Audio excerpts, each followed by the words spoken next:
What's going on, everybody? This is Jack Acid with ApexHead.com, bringing you a commentary episode of Escape Zero. Going to be taking you out in the 1987 Pontiac Firebird Trans Am GTA, and we'll be taking it to the Pontiac Production Showcase. And I am going to go ahead and upgrade my car. This is a B-Class event, and by default this car is a D-Class, so as you can see I'm upgrading to a C425.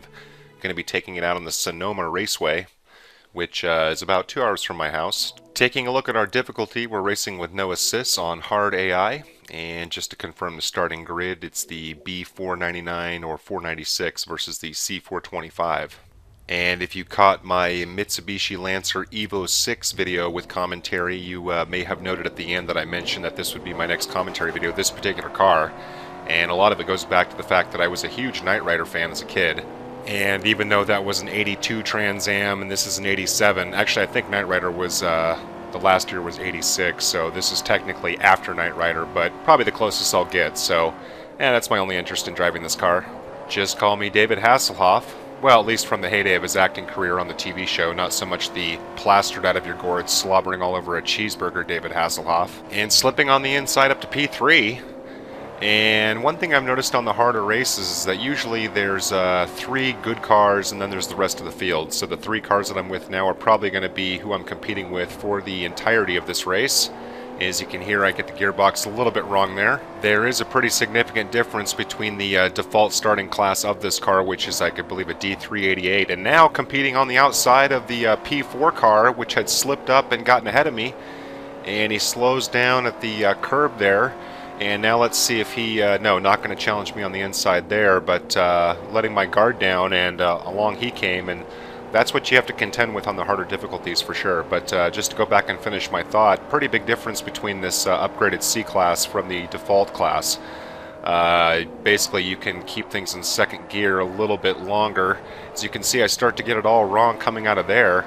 It's kind of a tricky area to slow down, and it's very, very easy to have too much speed and collide with the wall. So I definitely do not have my gear changes down for this hairpin, obviously, and that's going to cost me. You can now see the P4 car has now moved up into P3, and gonna see if I can glide by him here, almost kiss the wall there. The AI slows down pretty well right before that last little bend into the start-finish line, so got to take advantage of that.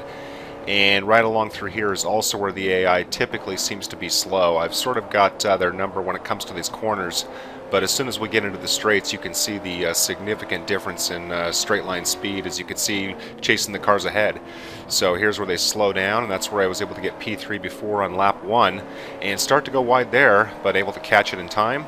And if you've ever raced on hard, you know that pretty much the smallest mistakes could potentially cost you a victory, especially because I'm racing the a class below, and you can see I go wide there, go up over the curb, and doesn't seem to slow me down too much, but I definitely wanted to keep better pace with the AI through there and go a little slow around that. This is sort of like a wide chicane, I'm not exactly sure what it is. But right now maintaining decent pace, but you can see that this is where the AI definitely has the edge on me. And here's a very, very tricky little corner. It's very, very easy to go wide there into the cones if you do not brake in time. And let's see if we can catch the AI through here. And again, I've struggled with my braking point through here. Misleading, and I go off into the dirt and do not make contact with the wall, but basically really sloppy coming out onto the straight. And that's probably going to cost me an opportunity to get by him here at the hairpin, which I also go very wide on. So now my sense of desperation is becoming evident with my horrific lines. And now it really does come down to I probably have a handful of corners to catch the AI. We are heading into the final lap, and I should be able to make up ground with him through here. And yes, going to go ahead and blow right by the P2 car and almost hit the tire wall and have to slow down. Make my gear change in time to sort of catch it, but that was headed for disaster, if you could sort of tell my sense of momentum. And probably won't be able to catch him here, or will I? No, have to slow down. Oh, and that was really frustrating. I definitely had the speed to get through there, and he just absolutely cut me off. And you can hear me get my gearbox wrong as I try and recover from it. So now see if we can maintain pace, and handling that corner a lot better. And you can see that I'm able to stick with the P1 car. And now mapping in my head what corners are left to catch him, you can see a lot more aggressive coming through here. And now challenging on the inside. and able to stay with him through here, kind of coming through this little bottleneck, and not able to get around him and lose my line trying to recover, and now fishtailing a bit, and collision with the P3 car, and able to keep it on the rails. But wow, that really cost me. You can see now that the leader's speeding ahead. Going to have to try and catch him through here, where you may recall I went wide on the last lap and almost hit the wall, but able to stay behind him here. And this is it, folks. Going to have to challenge at the hairpin on the inside. Going to have to be reasonably aggressive. It will be my last opportunity to catch him, and there is slight contact. Traded some pain in the rear, but no damage. And now you can see the AI is challenging on the inside through the last straight. I'm going to take advantage of this slow point, and they back off. So very, very close there. Whew, that was some bona fide white knuckle fun.